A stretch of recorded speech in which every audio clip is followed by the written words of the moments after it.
네, 특강 제목을 이렇게 정해봤습니다. 하나님의 렌즈로 성경 읽기인데요. 첫 번째 시간입니다.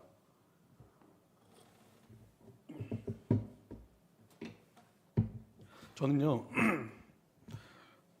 질문하는 걸 굉장히 좋아합니다. 네, 질문하는 걸 굉장히 좋아해요. 그래서 우리 청년 청소년 모임 때 훨씬 더 많이 질문해요. 그래서 제가 이 강단에서 하는 게 아니라 우리 앞에 앉혀놓고 왔다 갔다 하면서 바로 앞에서 질문을 하고 대답 듣고 하는데, 왜 질문을 하냐? 여러분, 좋은 질문이 학습 효과를 높입니다. 반대로 나쁜 질문을 하면은 학습 효과를 떨어뜨리겠죠. 그러니까 제가 질문을 잘해야 한다는 뜻인데, 제가 질문을 함으로 인해서 우리 성도님들이 집중도 하도록 인도해드리고, 또한 생각을 좀 하도록 제가 하는 거니까요. 질문을 제가 하더라도 또 이해해 주셨으면 좋겠습니다. 네? 잠도 깨우고요. 네, 맞습니다. 지금 식사하고 오셔서 또 시간인지라 또 따뜻한 온풍이 부니까 잠이 솔솔 오시죠. 제가 잠 안 들 수 있도록 제가 재미있게 한번 가르쳐 보겠습니다. 여러분, 신앙생활에서 가장 해야 할 첫 번째가 무엇인 줄 아십니까?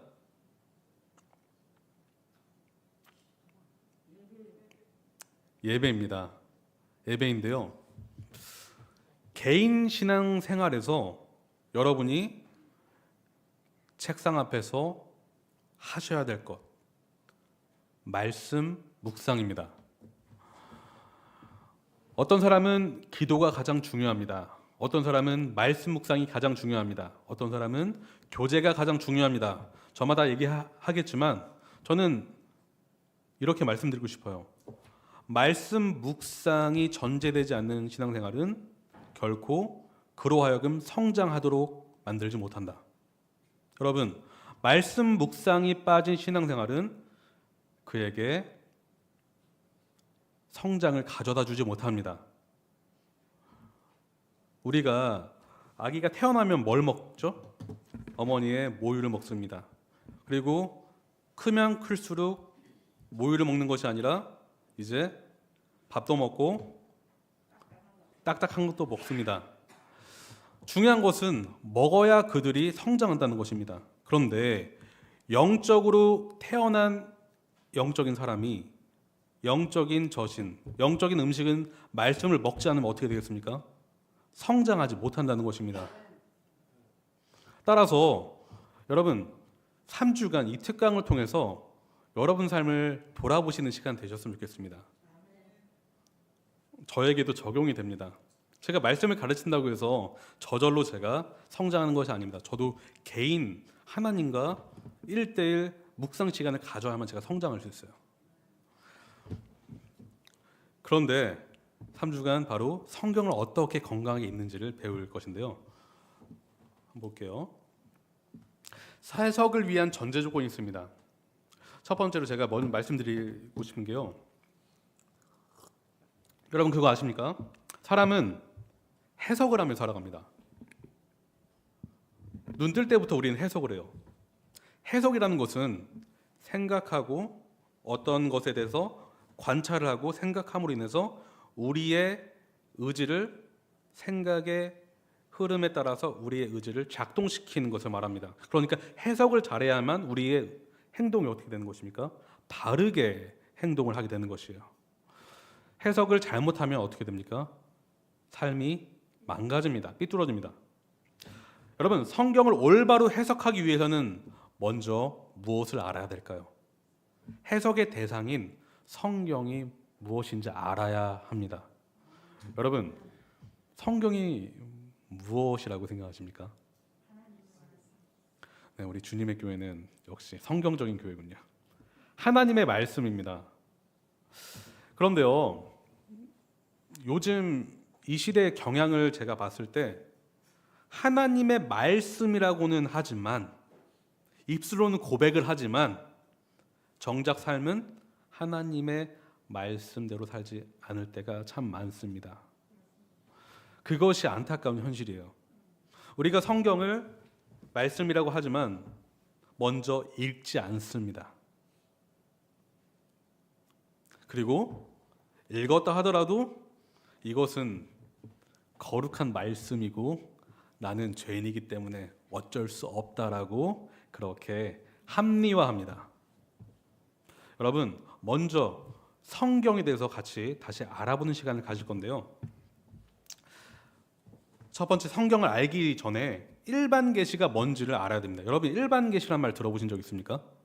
좀 생소한 단어일 수도 있는데요. 계시가 뭐죠? 열어서 보여준다는 것이에요. 요한 계시록이죠. 요한을 통해서 하나님께서 진리를 열어서 보여주셨습니다. 계시. 그런데 일반적인 계시라는 것이에요. 한번 읽어볼까요? 일반 계시의 정의. 시작. 하나님이 모든 사람에게 자신을 드러내시는 보편적 계시이다. 모든 사람이라는 것은 신자와 불신자 모두를 포함하는 것이에요. 그러니까 일반 계시는 모든 사람에게 열려 있다는 것이에요. 일반 계시의 종류가 있습니다. 첫 번째는요, 창조 세계입니다. 창조 세계를 우리가 일반 계시의 한 종류라고 말할 수 있는데, 창조 세계, 하나님은 자연 만물을 통해서 자신을 계시하십니다.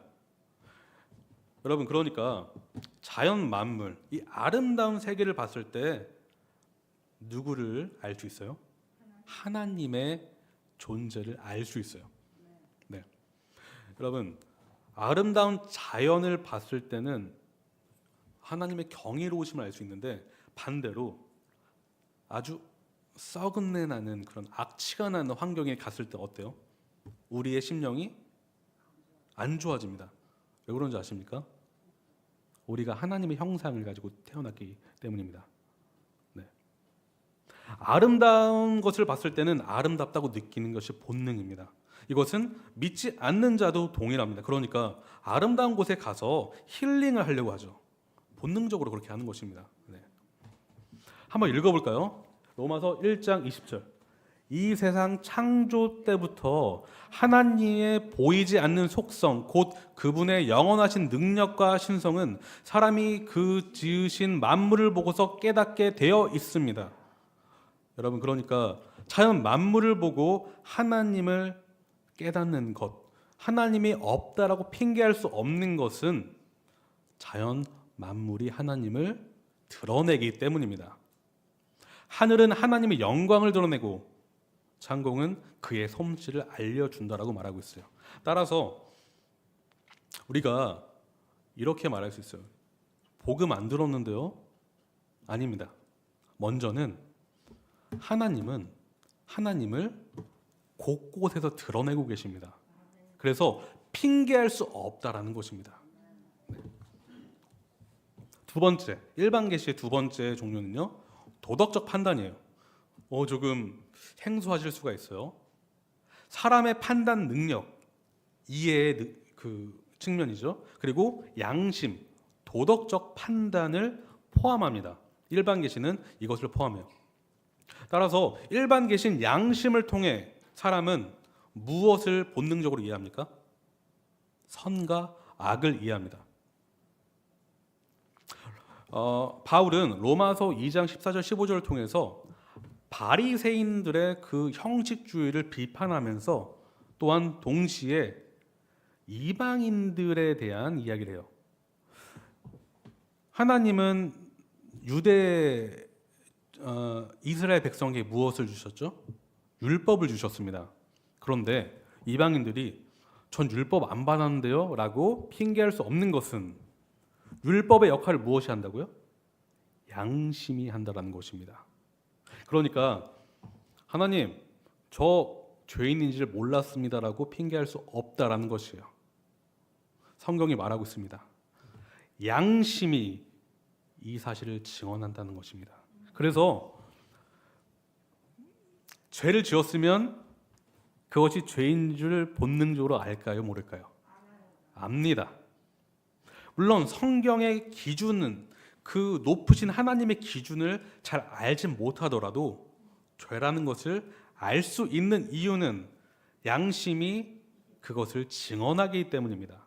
여러분, 일반 계시가 그렇다는 것이에요. 그러니까 불신자가 핑계할 수 있다고요, 없다고요? 없다라는 것이에요. 없다라는 것이에요. 그런데 제가 특징을 한번 다시 정리해 드릴게요. 일반 계시는 신자 불신자 모두에게 허락되는 계시고요. 일반 계시는 하나님의 존재를 드러내고 인간의 양심을 통해 선과 악의 존재를 나타냅니다. 그런데 중요한 사실이 세 번째 나와요. 한번 읽어볼까요? 3번 시작. 죄인을 구원할 능력은 전혀 없다. 이게 무슨 말이냐면요. 여러분, 자연 만물을 통해서 구원받을 수 있을까요? 없을까요? 없습니다. 양심을 통해 구원받을 수 있을까요? 없을까요? 없습니다. 구원할 능력이 전혀 없습니다. 1%도. 죄를 알게 함으로 인해서 특별 계신 성경으로 나아가게 하는 역할은 되어 있지만 능력은 없다라는 것입니다. 따라서 4번이 중요해요. 일반 계시는 무엇을 넘어설 수 없다? 특별 계신 성경을 절대 넘어설 수 없다라는 것입니다. 그러므로 일반 계시, 자연 현상, 그것은 항상 어떠한 기준을 가지고 우리가 분별해야 되죠? 말씀의 기준을 가지고 분별해야 됩니다. 말씀의 기준이 아니라 자연 현상만 가지고 이것이 진리입니다라고 하는 것은 굉장히 위험하다는 것입니다. 여러분 이해가시죠? 여러분 과학이 요즘에 세상에 왕이 되고 있어요. 네, 기준이 되고 있습니다. 여러분 관찰한 것을 가설을 세워서 그것이 법칙으로 되면 그것이 이제 과학적인 법칙이 되는 거죠. 그런데 여러분 그것이 절대 진리가 될 수 있을까요? 없다라는 것이에요. 없다라는 것이에요. 이제 중요한 것입니다. 특별 계시. 특별 계시의 정의인데요. 한번 읽어볼까요? 시작. 하나님은 성경 말씀을 통해 자신의 뜻을 구체적으로 드러내시는데 이를 특별 계시라고 부른다. 특별 계시는 곧 뭐라고요? 성경 말씀입니다. 하나님의 생각, 하나님의 하나님 되심, 속성, 그분의 구원 계획 무엇을 통해서 드러내십니까? 자연을 통해서 드러내시는 것이 아니라 말씀을 통해서 하나님은 자신의 뜻을 계시하십니다. 시편 19편 7절에서 8절 너무 중요한 말씀인데요. 우리 마음을 다해서 한 목소리 한번 읽어볼게요. 시작. 주님의 교훈은 완전하여서 사람에게 생기를 복두어주고 주님의 증거는 참되어서 어리석은 자를 깨우쳐준다. 주님의 교훈은 정직하여서 마음의 기쁨을 안겨주고 주님의 계명은 순수하여서 사람의 눈을 밝혀준다. 여러분 알 수 있는 특징, 말씀은 영혼을 소생시킵니다. 말씀은 영혼을 회복시킵니다. 말씀은 어리석은 자에게 지혜를 가져다 줍니다. 명철을 줍니다. 눈을 열어서 하나님의 영광을 보게 합니다. 이것이 말씀이에요. 예수께서 말씀하십니다. 진리로 그들을 거룩하게 하여 주십시오. 아버지의 말씀은 진리입니다. 히브리서 4장 12절. 하나님의 말씀은 살아있고 힘이 있어서 어떤 양날 칼보다도 더 날카롭습니다. 그래서 사람 속을, 내면을 꿰뚫어 혼과 영을 갈라내고 관절과 골수를 갈라놓기까지 하며 마음에 품은 생각과 의도를 밝혀낸다라고 하고 있어요. 말씀이 그래서 양면이 있어요. 어때요? 칼이 있습니다, 여러분. 칼이 있는데 이 칼이 말씀을 거부하는 자에게는 어떤 칼이 될까요? 심판의 칼이 됩니다. 그런데 말씀이 진리입니다 하는 고백한 자에게 이 칼은 어떻게 될까요? 수술용 칼이 됩니다. 그래서 이 수술용 칼에 의해서 내면의 암덩어리들이 제거되는 것입니다. 이해되시죠?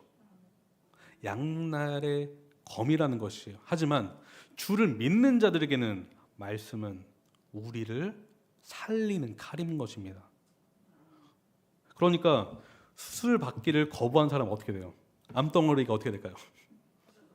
네, 말기 환자가 되는 것입니다. 특별계시의 특징인데요. 성경은 하나님의 말씀으로서 주님의 직접적인 개입과 영감으로 기록되었다. 디모데후서 3장 16절이 대표적인 말씀인데, 모든 성경은 하나님의 영감으로 된 것으로, 모든 성경이라고 하고 있습니다. 물론 여기서 말하는 모든 성경, 바울이 말하는 것은 구약 성경을 지칭해요. 하지만 이 말씀은 신약에도 적용이 되는 것입니다. 성경 66권이 하나님의 영감으로 된 것입니다. 베드로서 1장 21절 한번 읽어볼까요? 시작. 예언은 언제든지 사람의 뜻으로 나온 것이 아니라 사람들이 성경에 이끌려서 하나님께로부터 오는 말씀을 받아서 한 것입니다.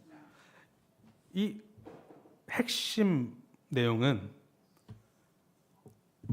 예언, 이 말씀, 이 계시는 언제든지 사도에 의해서 기록됐지만 언제든지 사람의 뜻으로 나온 게 아니라고 하고 있어요.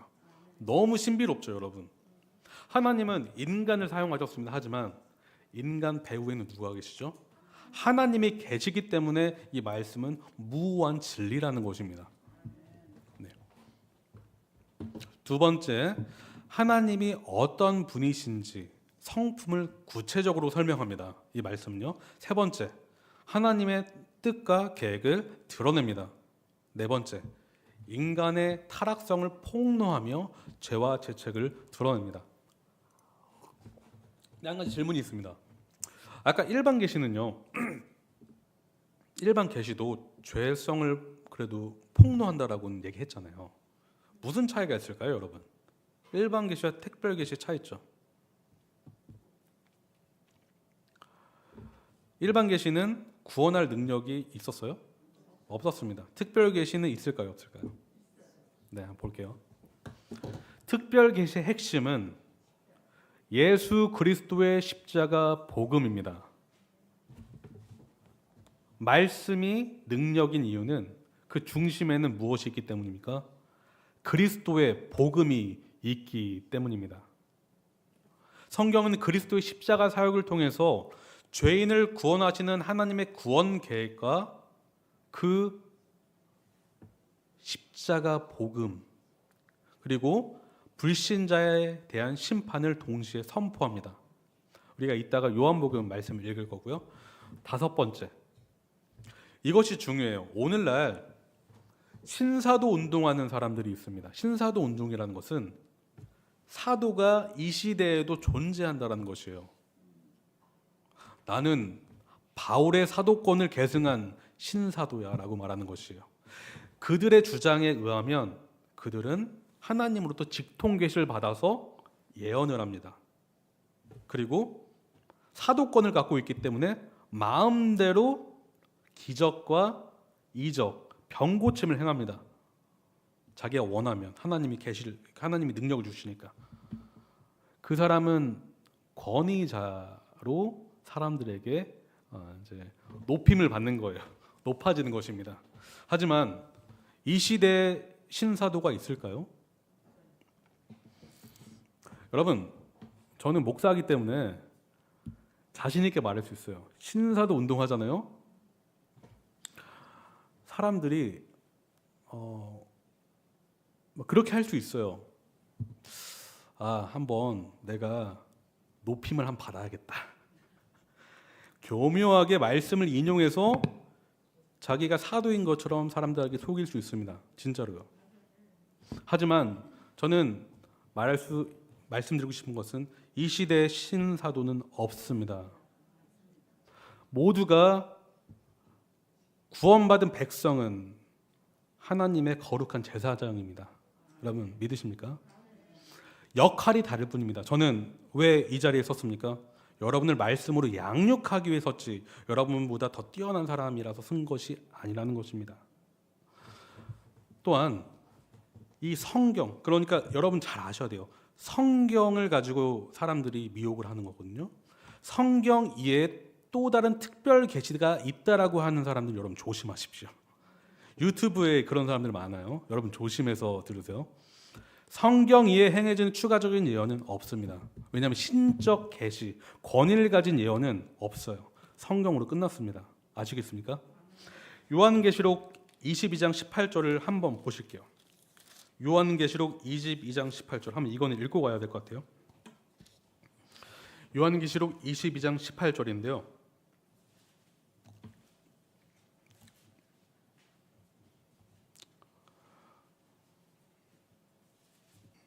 하나님이 요한을 통해서 하신 말씀입니다. 우리 같이 한번 읽어볼까요? 시작. 나는 이 책에 기록한 예언의 말씀을 듣는 모든 사람에게 증언합니다. 누구든지 여기에 무엇을 덧붙이면 하나님께서 그에게 이 책에 기록한 재앙들을 덧붙이실 것이요. 또 19절까지요. 또 누구든지 이 예언의 책에 기록한 말씀에서 무엇을 없애버리면 하나님께서 이 책에 기록한 생명나무와 그 거룩한 도성에서 그가 누릴 몫을 없애버리실 것입니다. 여러분 요한계시록에 나오는 재앙들 보신 적 있으세요? 어마무시합니다. 그런데 내가 성경을 또 덧습니다라고 하면 어떻게 되는 것이요? 이 말씀을 하면 그 재앙들을 자기가 받겠다는 뜻입니다. 아시겠습니까? 이 권위는 성경으로 이제 완료가 됐습니다. 네, 성경의 권위. 이제 성경의 권위에 대해서 살펴볼 건데요. 제가 오늘 한 40분에서 50분 정도 분량으로 준비를 했는데 하다 보면은 조금 더 늘어날 수 있는데 괜찮으실까요? 네, 괜찮으실까요? 네. 지금까지 어떠세요? 졸리진 않으시죠? 네, 계속 가보겠습니다. 여러분 성경의 권위를 잘 아셔야 돼요. 제가 강조하고 싶은 단어가 바로 이것입니다. 성경의 권위. 이 권위가 무너진 시대를 살고 있는데 우리 주님의 교회 성도님들은 성경의 권위를 다시 재확립하셔야 된다. 물론 지금도 가지고 계시겠지만 다시 한번 성경의 권위를 생각해 보셔야 된다. 저는 말씀드리고 싶습니다. 이 성경의 권위는 모든 사람의 삶과 죽음에 있어서 최종 권위를 가진다라는 것입니다. 다시 말해서 성경이 신자에게만 권위일까요? 그렇게 생각할 수가 있어요. 믿는 사람에게만 효력을 미친다. 맞을 수도 있고 틀릴 수도 있습니다. 왜냐? 효력을 미치는 것은 맞아요. 믿는 사람에게만 적용이 되기 때문에. 하지만 최종적으로 불신자에게도 권위의 말씀으로 임합니다.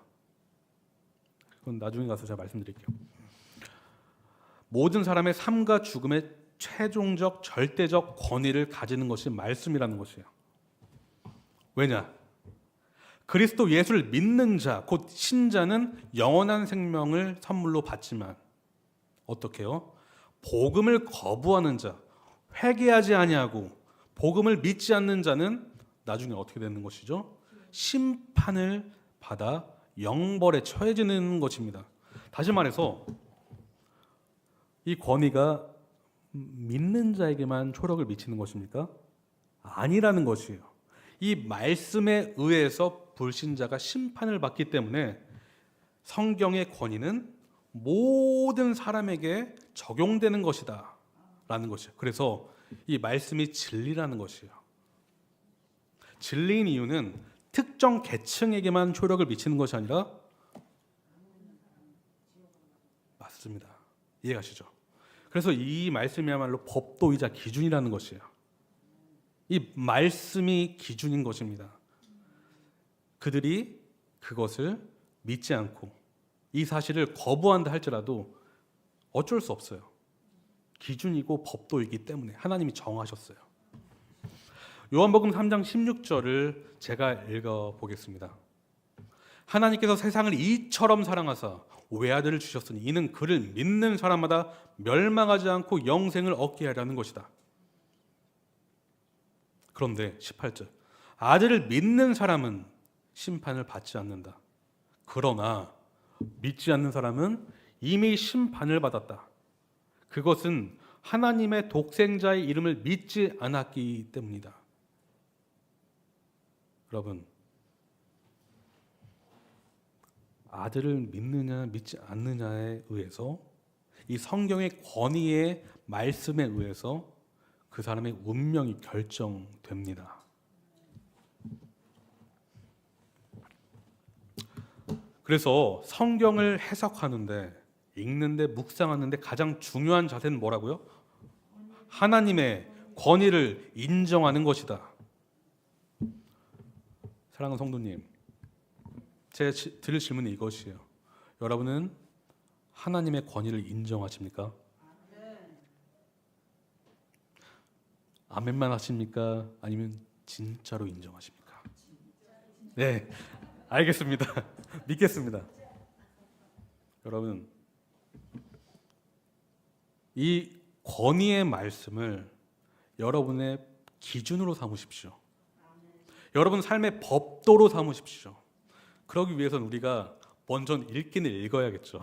그렇죠? 여기 우상처럼 어디 위에 올려놓고 법도니까 제가 건드릴 수 없습니다, 그러셔야겠어요? 아니면 항상 가까이 사랑하는 이 말씀을 가까이 두셔야겠어요? 가까이 두셔야 돼요. 멀리 두지 마세요, 제발. 네, 네. 감사합니다. 네. 머리 맡에만 두시는 건 아니죠? 비계로 두시는. 네, 알겠습니다. 여러분, 성경 말씀의 출처와 최종 원인은 사람이 아닙니다. 하나님이십니다. 다시 디모데후서 3장으로 돌아올게요. 제가 이제 이것을 좀 해석을 해볼 건데요. 모든 성경은 하나님의 무엇으로 됐다고요? 영감. 이 영감이라는 단어 여러분 많이 들어보셨죠? 이 영감은 헬라어 테오푸뉴스토스라는 것이요. 테오, 신. 제가 헬라어 잘 몰라요, 여러분. 네. 뭐 아는 척 하려고 말씀드리는 게 아니라 여러분께 이해를 돕기 위해서 제가 말씀드리는 거예요. 테오, 신, 하나님, 푸뉴스토스, 성령, 영이라는 것이에요. 네. 그러니까 영감은 무슨 뜻이냐? 하나님의 숨결, 성령의 숨결이라는 것이에요. 그러니까 사람이 기록을 했습니다. 하지만 그 배후에는 누가 계셨어요? 성령의 숨결이 깃들여져 있기 때문에 이 말씀은 권위의 말씀이다라는 것입니다.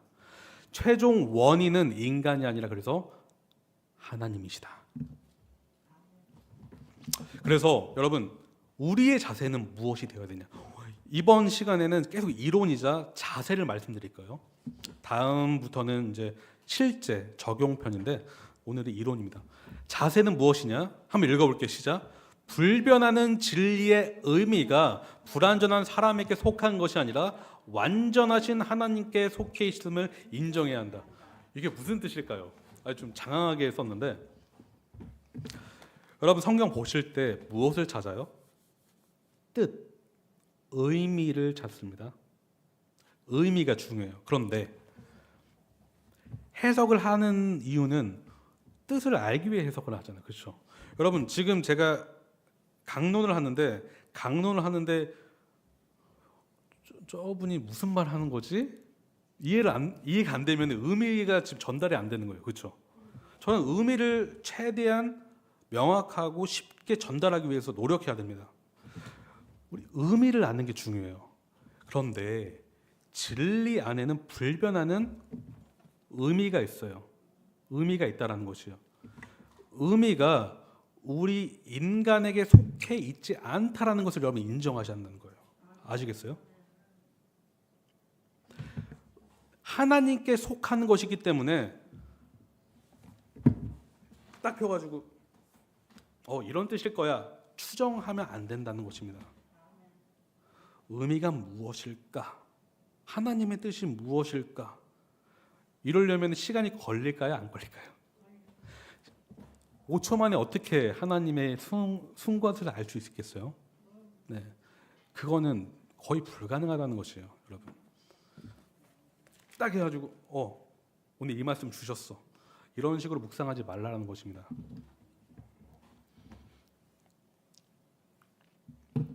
그래서 지금 계속 제가 강조드리는데 올바른 성경 해석의 출발은 말씀에 대한 권위를 인정하는 것이다.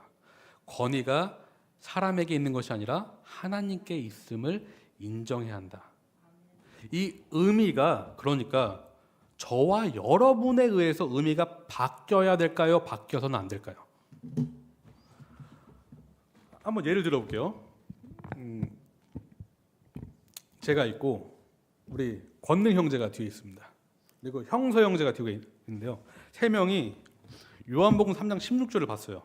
그런데 물론 관점에 따라서 조금은 다르게 볼 수는 있지만 A, B, C가 있는데 A와 B와 C가 너무도 다른 해석을 했다. 그 해석이 건강한 해석일까요? 중심 내용은 같아야 돼요. 네. 그런데 이 안에서 조금 바라보는 각도가 좀 다를 수는 있어요. 하지만 이 내용 자체가 예를 들어서 3장 16절 그리스도 예수를 믿는 믿음으로 구원을 받는구나. 이것이 핵심이죠. 근데 그렇게 해석했는데 다른 사람은 예수님 없이도 구원 받을 수 있구나 해석을 했어요. 말이 되는 것입니까? 안 된다는 것이에요. 이런 해석은 건강하지 않다라는 것이에요. 사람마다 조금 다른 관점이 있을 수 있지만 핵심 내용이 달라져서는 안 된다. 의미가 달라져서는 안 된다는 것이에요. 다시 말해서 묵상자에 의해 진리가 변해서는 안 된다라는 것입니다. 아시겠죠? 이것입니다. 성경 묵상 및 해석의 기준이 우리의 감정, 느낌, 오늘의 기분, 오늘의 환경, 상황. 1시간 전에 남편이랑 싸웠어요. 기분이 안 좋아요. 이 기분으로 오늘 다른 의미를 만들어내자. 이래서는 안 된다는 것입니다. 그의 경험이 되어서는 안 된다는 것입니다. 해석의 기준은 무엇입니까? 객관적인 진리 그 자체여야 한다라는 것이요. 이것이 조금 추상적으로 느껴질 수 있는데요. 전 이렇게 말씀드리고 싶어요. 건강한 해석의 핵심적인 원리는 이것이요. 제가 빨간색으로 이제 적어놨는데 한번 읽어볼까요? 시작. 성경을 해석하게 해야 한다. 성경을 읽었을 때요, 이 말씀과 다른 성경의 말씀이 모순된다. 이것은 해석을 잘못한 것입니다. 성경의 모든 원리는 연결되어 있고 서로 뒷받침할 뿐만 아니라 발전을 하고 서로 보완을 해서 하나님이 누구이신가, 그리스도 예수가 누구이신가, 성령님 누구이신가, 우리 인간은 어떻게 살아야 할 것인가 총체적으로 통합적으로 알려준다는 것입니다. 그래서 성경을 해석해야 한다. 이 원리에 의하면 우리는 성경을 한 구절만 이해할까 아니면 총체적으로 이해할까요? 네, 성경을 그렇게 보셔야 돼요. 성경을 여러 책을 잘 이해하셔야만이 점점 실력이 쌓여서 성경을 보실 때 올바로 해석할 수 있는 힘이 길러진다는 것입니다. 그래서 우리 교회는 어떤 설교를 합니까? 강해 설교를 하죠. 강해 설교를 괜히 하는 것이 아닙니다. 한자 한자 풀어드리고 적용할 수 있게 도와주는데 먼저는 이해를 돕기 위해서 설명을 해드려요. 그리고 성경을 하나만 봐야 아니면 여러 성경을 왔다 갔다 합니까? 바로 이 이유 때문입니다. 성경을 해석하게 하기 위해서 우리 설교자의 관점을 주입시켜서 의미를 만들어내는 것이 아니라 성경의 본래 안에 있는 의미를 끄집어내서 그 의미를 알려드리는 것이에요. 네.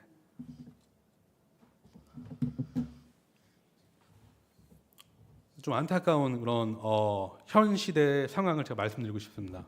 권위에 대한 도전이 물론 아담의 타락 이후로 계속 있어 왔습니다. 그런데 현 시대에 굉장히 그 도전이 심하다라고 볼 수 있는데, 여러분 자유주의 신학 많이 들어보셨죠? 자유주의 신학 하면은 자유롭고 좋은 곳이다라고 생각할 수 있지만 자유주의 신학은 성경의 권위를 부정하는 신학입니다. 네. 그러니까 성경의 권위가 중요한 게 아니라 나의 생각이 중요한 것이 바로 자유주의 신학이에요. 아시겠습니까? 그러니까 그 신학 안에는 하나님의 그 숭고한 뜻이 있는 것이 아니라 인본주의적인 생각이 중심에 있습니다. 그런데 독일 신학자 프리드리 슐라이어 마허라는 사람이 이 자유주의 신학의 아버지인데 그의 핵심 사상은 이것이에요. 객관적인 진리, 성경의 교리가 중심이 아니라 주관적인 경험, 나의 느낌, 내면적인 깨달음, 체험에 있다라고 주장했던 사람이에요. 그건 아니죠. 그런데 오늘날 많은 사람들이 이 사상을 받아들이고 있다는 것입니다. 그래서 객관적인 진리가 먼저가 아니라 나의 느낌이 먼저예요. 그러니까 성경을 봐서 오늘 이 말씀 깨달았다. 은혜 받았어. 끝. 이것이에요.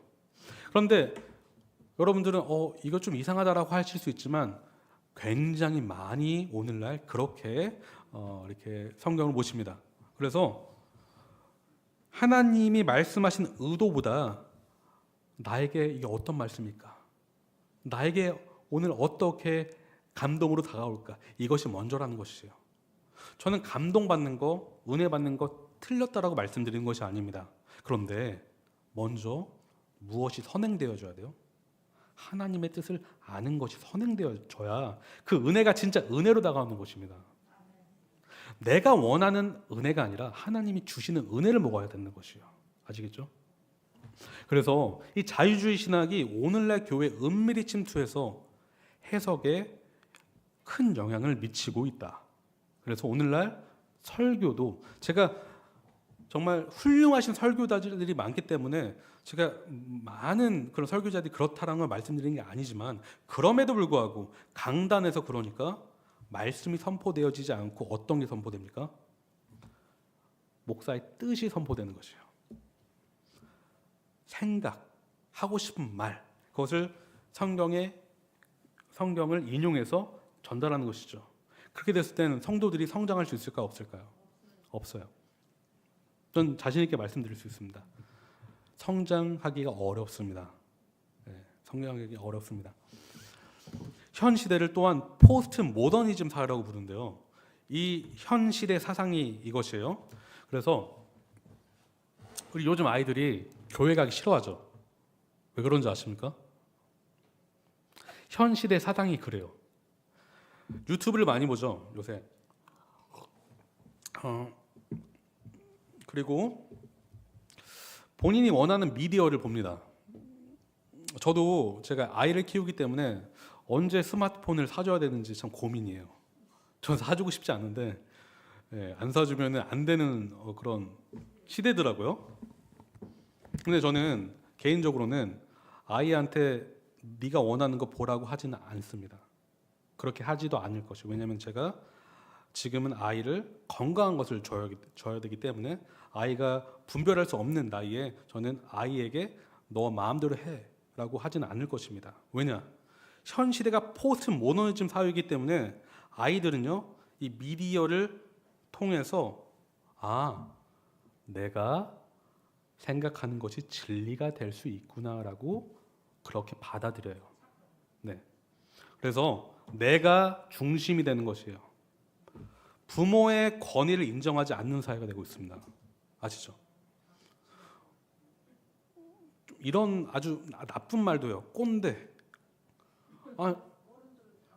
네. 혼내면 꼰대예요. 네, 저는 그것이 굉장히 무서운 그런 시대 현상이라고 보는데 바로 포스트 모더니즘 사상 때문입니다. 잘 분별하셔야 돼요. 그래서 이 사상 안에는 내 생각이나 감정이 진리다라는 것이 사상이에요. 그래서 아이에게 이렇게 교묘하게 사상을 전달해서 아빠 왜 나한테 가르치려고 해? 이렇게 하는 것이에요. 네. 우리는 물론 지금 다 키우셨지만 우리는 자녀를 그렇게 키워서는 안 된다는 것이죠. 저도 이제 경각심을 가지고 그렇게 생각을 하는데 키우려고 하는데 여러분 7번째인데요. 이제 많이 오셨습니다. 해석을 위해 가장 그래서 먼저 해야 될 질문 있는데 첫 번째 질문과 두 번째 질문이 있어요. 여러분 주로 무슨 질문을 먼저 하세요? 첫 번째는 이것이에요. 하나님의 말씀이 무엇을 말하는가? 두 번째, 하나님의 말씀이 나에게 어떤 의미인가? 여러분은 어떤 질문을 성경 보실 때 먼저 하세요? 1번이에요? 2번이에요? 2번이요? 1번이요? 네. 1번이어야 올바로 해석을 하는 그 첫 시작이 되는 것입니다. 하나님의 뜻이 무엇인가가 여러분의 첫 번째 질문이 되셔야 돼요. 그 다음에 올바로 해석한 그 의미를 가지고 주관화시키는 것, 내 삶에 어떻게 적용할까로 가셔야 한다는 것입니다. 그런데 많은 경우에 어떻게 한다고요? 이게 나한테 어떤 의미이지? 첫 번째부터 그렇게 가면은 적용을 첫 번째로 두시면은 그 적용을 할 수 없는 상황이 되는 것입니다. 다시 말해서 여러분 순종하는 삶을 살고 싶으시죠? 그런데 말씀이 뭔지 알아야 순종할 거 아닙니까? 그렇죠? 그런데 뜻을 알기 전에 바로 적용부터 하려고 묵상을 하면 어떻게 될까요? 순종을 할 수 없다라는 것입니다. 그러니까 우리의 삶이 순종의 삶으로 나아가지 못한다는 것인데 올바른 해석 없이 바로 적용하려고 하는 경향이 오늘날 굉장히 팽배해져 있다는 것이에요. 교회가 아까 말씀드렸던 포스트 모더니즘 그리고 자유주의 신학을 받아들이고 있기 때문에 다시 말해 진리에 대한 객관적 해석보다 주관적 생각과 경험을 중요시하게 되기 때문에 말씀을 알기보다 내가 원하는 말씀을 먹는 경우가 굉장히 많다라는 것입니다. 하지만 오해하실 수가 있어요. 아니, 감정이 중요하지 않다라는 것입니까? 라고 질문하실 수가 있어요. 경험, 체험 필요 없다라는 것이요? 아닙니다, 여러분. 감정 소중합니다. 왜냐? 하나님은 사람을 창조하실 때 지, 정, 의 모두를 인간에게 주심으로 인해서 그로 이해하고 느끼고 반응하고 의지적으로 행동하게 하셨어요. 감정이 소중하지 않다라고 하는 것은 그것은 극단적인 것입니다. 감정은 소중해요. 하지만 여러분의 감정이 기준이 되어서는 안 된다라는 것이에요. 잘 이해하셔야 돼요. 감정은 객관적인 진리를 근거해서 따라와야지 기준이 감정이 된 순간 어떻게 되는 것입니까? 신앙이 그릇된 신앙으로 변질될 수가 있다. 따라서 여러분 묵상을 할 때 하나님 말씀을 의미를 찾기 이전에 갑자기 어떤 말씀이 확 꽂혀가지고 깨달았어요. 느껴졌어요. 감동이 왔어요. 눈물까지 흘려요. 그런데 알고 보니까 그 말씀이랑 전혀 상관없는 의미예요. 그렇게 하시는 거를 좀 가급적이면 피하셔야 한다는 것이에요. 네. 감동 받을 수 있습니다. 은혜 받을 수 있습니다. 하지만 그것이 하나님의 뜻이 아닐 수도 있습니다. 아시겠습니까? 네. 거의 다 오셨습니다. 거의 다 오셨는데 그래서 해석과 재해석이 있어요. 해석은 무엇이에요? 본문의 의미를 객관적으로 관찰하여 진리의 의미를 찾아내는 작업이에요. 그러니까 여러분 보물이 있다고 생각해 보세요. 보물이 있다라고 했을 땐 어떻게 해요? 우리가 보물을 찾기 위해서 도구를 사용해서 보물을 캐내죠. 온전하게 보물을 캐내기 위해서 아주 여러 각도로 도구를 사용해서 이렇게 신중하게 캐냅니다. 그것이 바로 해석 작업이라고 할 수가 있어요. 이것은 권위가 누구에게 있다? 하나님께 있다. 네. 그런데 재해석 한번 읽어볼까요? 시작. 주관적인 생각과 경험을 성경 본문에 주입시켜 새로운 의미를 만들어내는 작업. 어때요? 아까 보물이 있는 그대로 캐내려고 했다면 지금은 보물을 새롭게 만들어내는 것이에요. 근데 이것이 보물이 될 수 있을까요? 안 돼요. 이것은 보물의 가치가 이제는 없어져 버리는 것입니다. 아시겠습니까? 그러니까 묵상자의 감정과 상황에 따라서 저자의 의도가 바뀐다라고 했을 땐 그것은 해석이 아니라 재해석이다라는 것이에요.